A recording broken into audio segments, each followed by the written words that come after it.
going on YouTube? So we back, you know, here to do another one for you. You know, with Schneider, man, I wanted to like kind of come back to the previous video I did, which was I was basically touching on the whole getting your turning your truck in and the whole process. So I did it. I turned it in, and man, it's you know, it's a real simple process. The one thing you want to do is make sure you return the truck back from where you got it. You know, so you would do that, and then once you do that, you let them know. I just left the keys in there and said it's parked on the lot. Y'all find it, whatever. Or I mean, the right way to do it would be to park it, take the keys into the shop, give it to one of the guys, maybe take their name down and let everybody know, okay, I gave it to this guy on such and such a date. And him seeing that you taking his name down, I'm pretty sure he's gonna make sure those keys don't get lost. Okay, so boom, man. After that's done, I was out. You know, I left. It took them about maybe 2 weeks to get back with me. Maybe 2 or 3 weeks, almost a month. And I got a letter, an email saying, hey, you know, turned in the truck, woody woody woo, this is the amount. Now, the amount was, I think it was about $6 grand.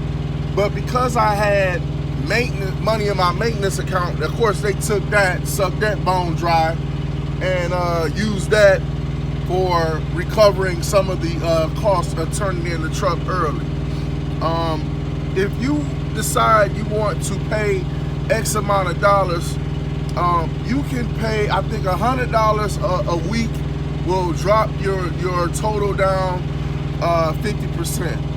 So with me having about $3 grand in my maintenance, I already came from 6 to like 3, or maybe only had $2 grand in there. It brought it down a considerable amount, and then I could go half of that, or tell them, hey, go get it like Tyson got the belt, hit my credit, I'll have somebody fight it, and voila, it disappears. That's a whole nother topic in itself. But anywho, so this is what I'm saying, man. So what you want to do is, you know, decide. Do you want to keep dealing with Schneider and going to get one of their trucks, or you don't? I think I may want to keep dealing with them, because what I hear is, coming down the pipeline soon, is Schneider is going to start basically making guys get trucks that have collision mitigation on it. You know what I mean? You know that annoying thing that, you know, let you know that the following distance and it'll put the brakes on for you in an ice storm, and you're going around the curve, and all of a sudden it picks up that little barrier, if you will, the curve is another car, and it wants to put the brakes on in the middle of ice storm. That thing right there, I hate it. It's dangerous. I just don't like it. The only cool thing I like about it is it lets you know that the car in front of you, how slow it's slowing down. That's cool. And then it will beep on you sometimes if you have to take your eye. We all take our eye off the road from time to time. Let's be real. Phone drops down. You know, you spill your hot coffee. Oh, you know, so it'll beep, beep, beep, beep, and you know you're about to pull up on something. So, but that thing right there, I still hate it, man. Just pay attention. So, with that being said, you know, they're ahead of the curve, and supposedly in 2 years, 2022, they're gonna make all trucks, you know, that don't have collision mitigation, you out of there. Now, coming from one of the shop guys, which tickled me pink, you know, Schneider basically, man, will change the rules according to their needs, okay? So if they don't have a lot of drivers, all of a sudden now their rule is, hey, we don't have an age restriction on trucks. You feel me? But if they got a lot of drivers coming in on the operator side, well, no, you know, we want a 2012 or better, and this kind of engine, and yada, yada, yada. So who knows what'll happen in 2 years. But I can say this, Schneider is ahead of the curve. And, you know, big wigs are hanging out with big wigs, okay? And without speculating why this is going on, because I do have my own conspiracy theories on why this is going on, Schneider knows what's going on. So just like the e-logs and all of that stuff, you know, Schneider knows what's up. All right, so I'm taking it from them that this is going to hit the industry sooner or later, which brings up another problem. All these guys, because they already shut down Fitzgerald from my understanding, with the glider kits. We love those glider kits, man. Easy, so simple. We don't want no high maintenance broad, not for real. We just want to bang them out and go. No disrespect. Ladies, real ladies, and you know ain't no disrespect, because that's not you, right?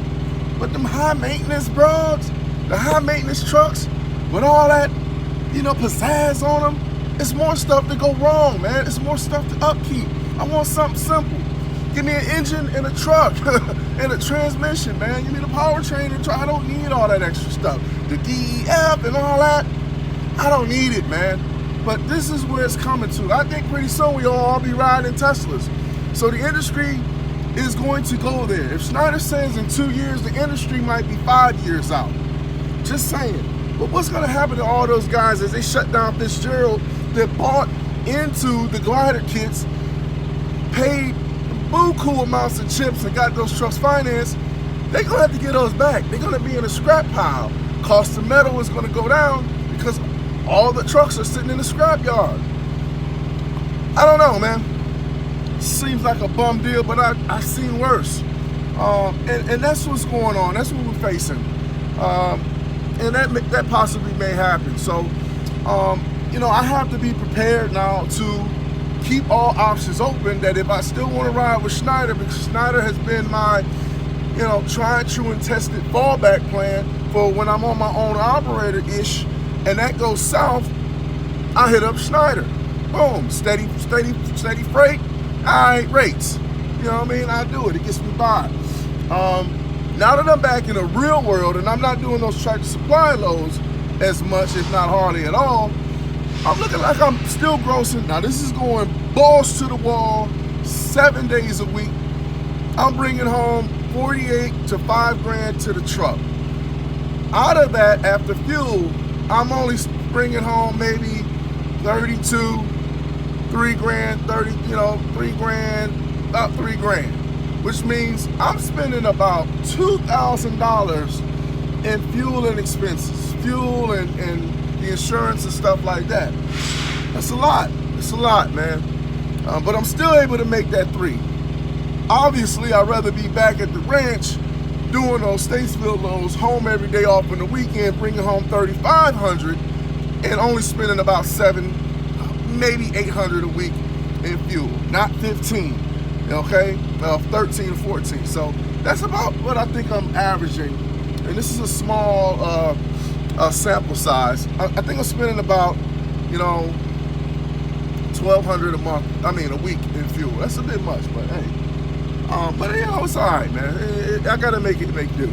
So that's it, man. I think so. With that being said, and keeping my options open, I think I'm going to go ahead and pay Schneider something and work a deal out with them, because I want to be able to, you know, go back if I need to and get a truck, right?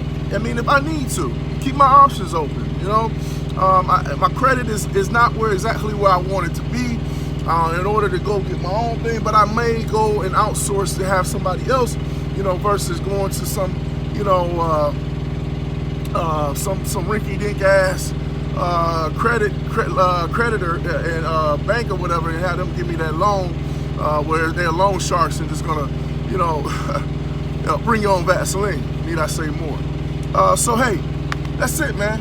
You know, that's the whole thing. You got any questions, comments, man? You can leave them below. Stay rocking with me, man. We're gonna do this all day. Man, you know what? That thing with Kobe Bryant, man. Wow, that's all I can say, man. You know, I don't know how long the vibe will last. You know what I mean? But we've all, you know, suffered, man. We all suffered.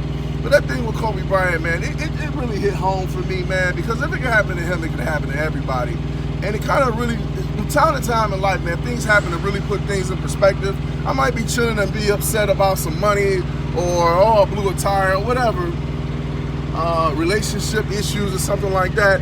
And then I get on the phone with one of my partners or something, they tell me about their homeboy who lost their leg. How big is my issues?